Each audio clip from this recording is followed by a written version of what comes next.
তোমাদের প্রস্তুতি থাকার জন্য অনুরোধ করছি।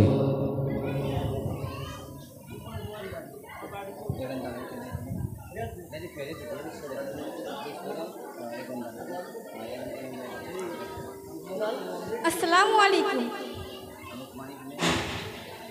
আসসালামু আলাইকুম।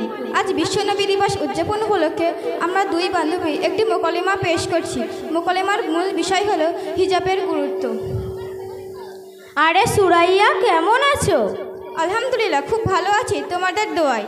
তারপর ফারানা, এত সেজেগুজে কোথায় চললে? আরে জানো না, আজ বারুইপুরে মিলনমালার শেষ দিন।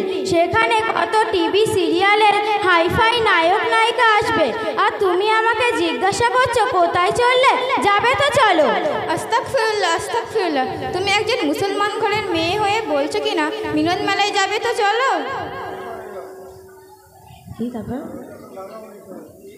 মুসলমানের মেয়ে বলে কি এই পোশাকে বাজারঘাটে যাওয়া যাবে না? ওই দেখো, দিল্লিতে মুম্বাইতে কত মুসলমানেরা পার্কে যাচ্ছে, শপিং করছে, আর তুমি মুসলমানের মেয়ে মেয়ে করে মরছো। নিজেকে পরিবর্তন করো, লাইফটাকে এনজয় করতে শেখো। তাহলে বোন জেনে রেখো, আল্লাহ পাক রব্বুল আলামিন নারীর দেহ অর্থাৎ পায়ের গোড়ালি থেকে মাথার চুল পর্যন্ত একটা মলিন অংশ দিয়ে সৃষ্টি করেছে।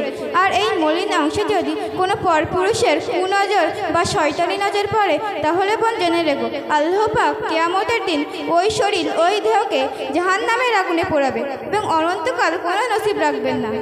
আরে বোন, তুমি তো এবার বেশ বকছো। বকবো কেন? পর্দা করতে আমার কোনো সমস্যা নেই। সমস্যা তোমাদের, যারা ইসলামের সংস্কৃতি ছেড়ে এইসব বস্তাপদের সংস্কৃতি নিয়ে পড়ে আছো। আচ্ছা বোন, তোমার এই গরমে আজব পোশাক পরে থাকতে কষ্ট হচ্ছে না? না বোন, আমার কোনো কষ্ট হচ্ছে না। আল্লাহ পাকের নির্দেশ পালন করতে আমার কোনো কষ্ট হয় না। আচ্ছা বোন, তুমি কি তোমার পরিবারের চাপে পর্দা করো? পরিবারের চাপে কেন আবার? মহান আল্লাহ তাআলা কুরআনে পর্দা সম্বন্ধে কি বলেছেন জানো? কি বলেছে? তাহলে শোনো, সূরা আযহাবে 59 নম্বর আয়াতে বলেছেন, আন-নাবিয়্যু কুল্লি আযওয়াবিকা ওয়া বানাতিকা ওয়া লিসারি আল মুমিনিনা ইউজনিনা আলাইহিন্না মান যালাইকা। এর অর্থ হলো, হে নবী, আপনি আপনার স্ত্রীগণ ও কন্যাগণকে পর্দা করতে বলুন, তারা যেন নিজেরা নিজেদেরকে আবৃত করে নেয়।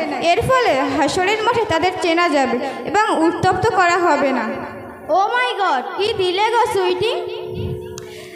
আস্তাগফিরুল্লাহ, আস্তাগফিরুল্লাহ। শোনো ফারহানা, গড কখনো বলবে না, কারণ আমাদের আল্লাহর একটাই নাম আল্লাহ। সব ভাষাতেই আল্লাহ, এবং আমাদের আল্লাহর কোনো বহু বচন নেই, কিন্তু গডের বহু বচন আছে। তাই এটা বলা শিখ, বুঝলে, যার মানে হবে একাধিক আল্লাহ। ও আল্লাহ, তুমি এত কিছু জানো? আমি তো কোরআন পড়তে জানি না, ইসলামিক যে সকল বই আছে তাও পড়ি না।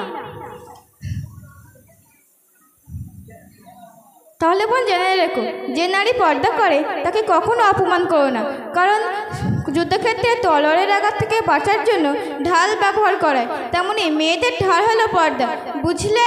এবার তুমি শীঘ্রই তওবা পড়ে নাও। তওবা পড়বো? তা তোমার কাছে পড়বো কেন? তোমাদের হুজুরের কাছে পড়বো, তাহলে আমি আরও অনেক কিছু জানতে এবং শিখতে পারবো। তুমি কি আমাকে তোমাদের হুজুরের কাছে নিয়ে যাবে? নিয়ে যাব না কেন, অবশ্যই নিয়ে যাব। তাহলে চলো। ঠিক আছে, চলো। আসসালামু আলাইকুম। আমরা এখানে আমাদের মোকালামা শেষ করছি। আমিন। সুম্মা আমিন। হ্যালো।